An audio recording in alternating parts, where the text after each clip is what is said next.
Why doesn't it let you pick your filter before you come on? Like, you gotta come on looking crazy and then pick your filter. Like, what's that about? Oh, I already got something on my shirt.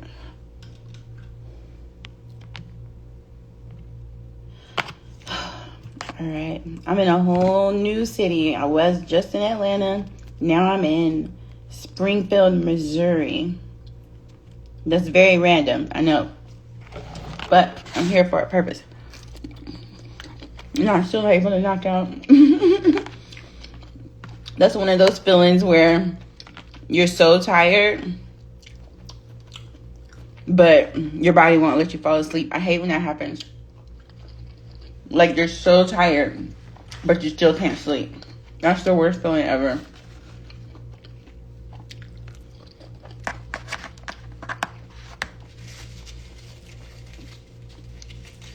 The Primerica warriors are still going crazy under my posts. Like, they are still... I'm hungry, y'all. I just got here. No food. I had to walk a mile to the closest food place near me, which was Cracker Barrel, because I refused to pay for another Uber for that. So I walked my happy ass over there because I was hungry. And it's hot. What's the event you're going to? So this is a Medicare summit where they're going to be teaching us. It's like a big... I'm eating Cracker Barrel. It's like a big health and Medicare summit. They're going to be teaching us the ins and outs of Medicare, how to basically maximize this upcoming enrollment season. Because there's like a big group of us nurses that are here strictly for this conference. So that's what I'm here to do. I'm here to learn about Medicare because enrollment season is coming up. It's in October through December. And so this will be my first Medicare season. So I need to maximize it. I need to capitalize on it because apparently Medicare, where you get the most of your like steady income is residual incomes. But in order to build up that residual income, you need to have clients during the enrollment season. So that's what I'm here to do. I've basically been like on a tour the past week. Atlanta first for Invest Fest, Springfield, Missouri for Medicare. But this is all about sacrificing now in the short term for it to pay off later in the long term. So all this is going to pay off. It is. It just has to.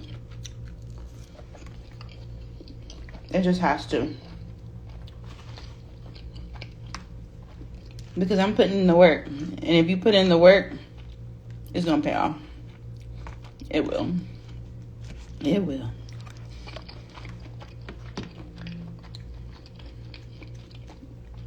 But my last post about Steve Harvey talking about insurance, it is good as hell. It is, because I'm so hungry.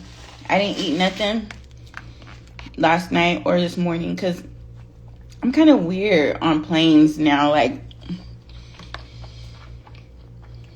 I don't like to eat before I get on the plane, just so I make sure I'm not nauseous. And then I stay up all night so I can make sure I'm tired on the plane because I want to sleep. Because I start getting anxious on there. And then I realized today, I flew from Atlanta to Springfield, Missouri, which is a little... That airport is so small. Like, it's cute. That's how small it is. Because Atlanta is humongous. You got to take the train to get to the subway, to get to the SkyTrain, to get to the other side of the airport just to find your gate. This one is just like, oh, you get off, baggage claim is right there. and then you just walk outside to your Uber. It's so cute. So because I was coming to this more like regional type airport, that airplane was kind of small. Like it was a smaller airplane. And now I know I don't really like the smaller airplanes because I already don't like turbulence. And that small ass plane, you could feel all that turbulence. There was one part where we literally did like a sharp dip. People was like, ah! I was like, oh Lord, please. Oh, I started praying. I was like, oh my God, Lord, please. Lord, please. I only got an hour and a half on this plane. Get me down, Lord, please.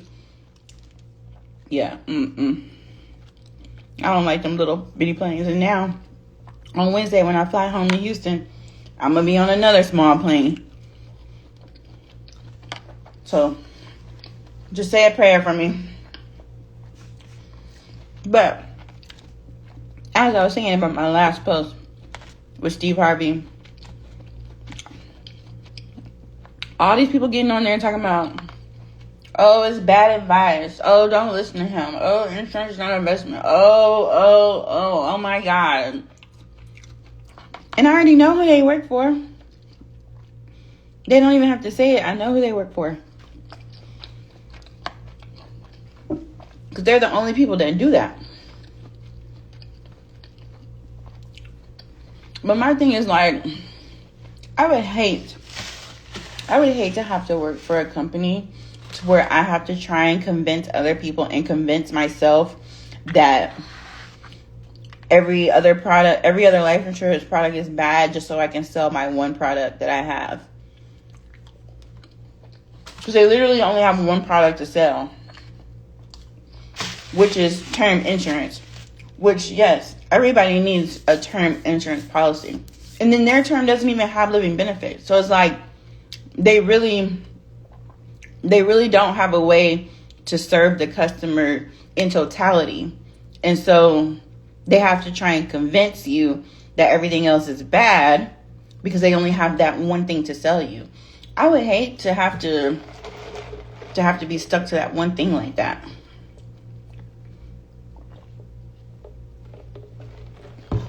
Everybody needs a term policy. Everybody. That's the bare minimum.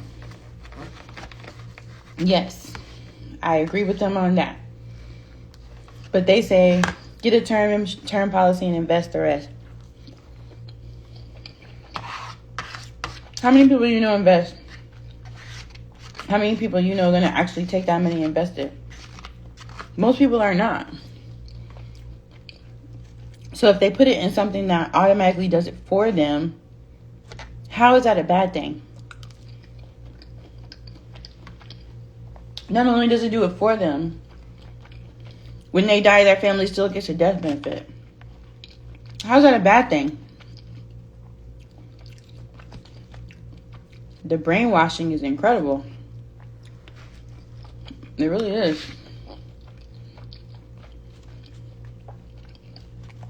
But more power to them.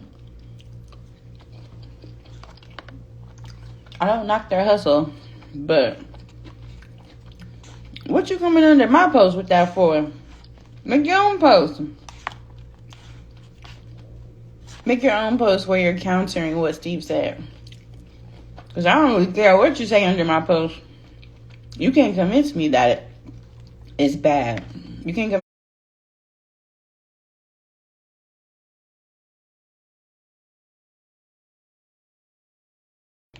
So, these folks crazy. They was real mad.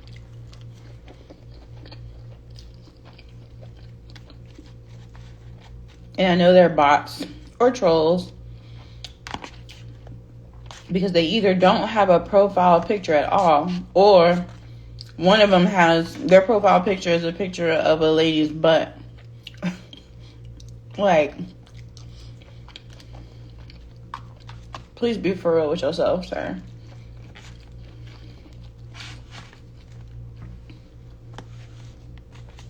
And then one of them called Steve low IQ. I'm like, low IQ? Really?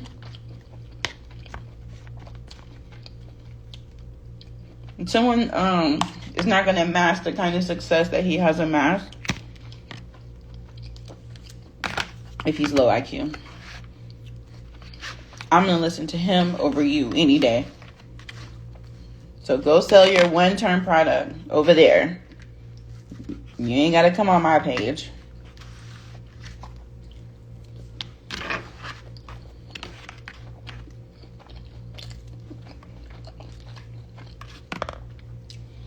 Oh my God, just hit the spot. I'm definitely going to have to take a nap before this meetup tonight.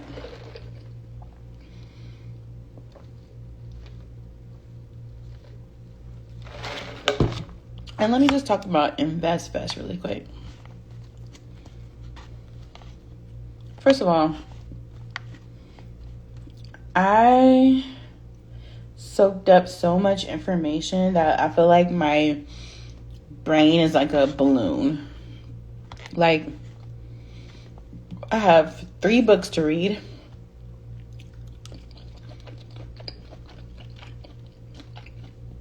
Two of which I got signed copies of. And I got to take a picture with Anthony O'Neill. But the information gained from there, like,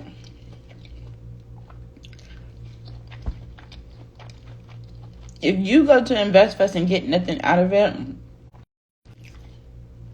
my phone's about to die. But as I was saying, if you go to InvestFest and get nothing out of it, it's literally your fault. It's your fault. Because there's no way you could have gone there and listened to these people and not gotten anything out of it.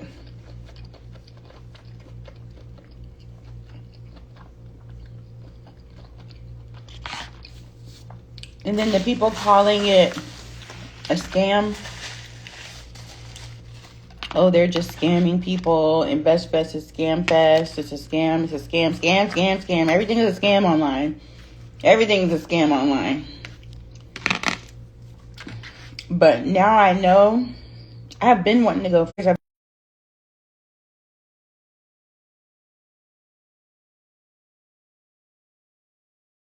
Yeah.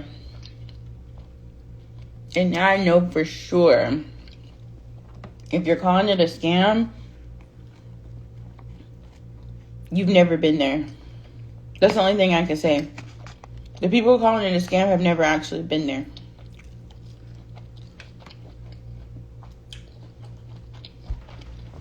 Because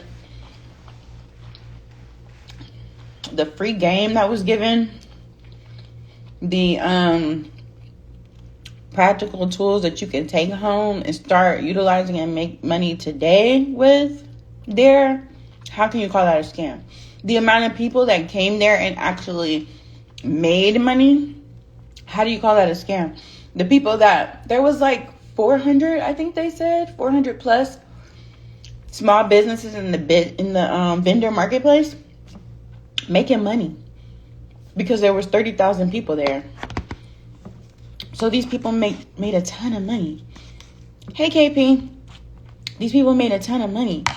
And then the food trucks that were outside, because you're there all day. So obviously you're going to get hungry. So they had food trucks set up outside. Those food trucks made a lot of money all weekend. They made a lot of money. Because the lines were long as hell all day long. So there's people that came there and probably made more money than they made all year. They had a pitch competition for black people that have created these startups and they need, capital. So they did a pitch competition. They gave out $250,000, $125 each there was 2 winners. How do you call something like that a scam?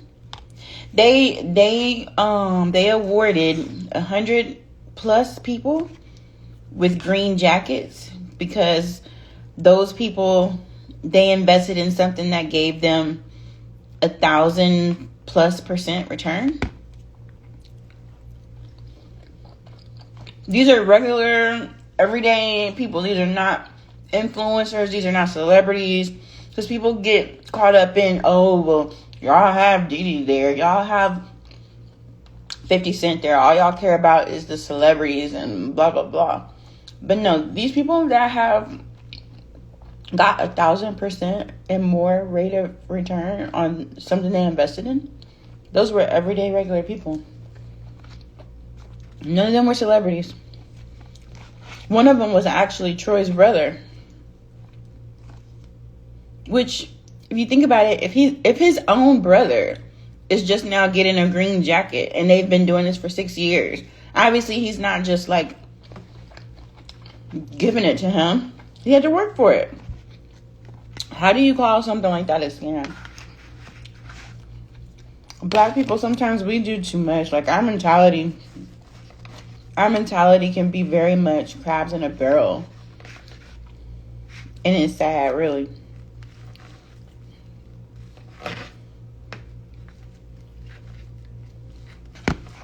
So if you're calling InvestFest a scam, I know for sure you ain't been. You never gone.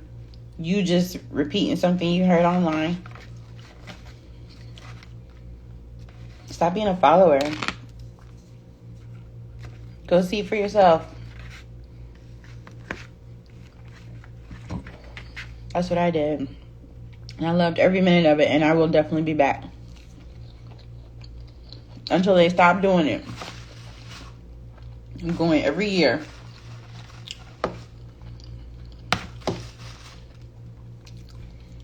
I'm going to go every year.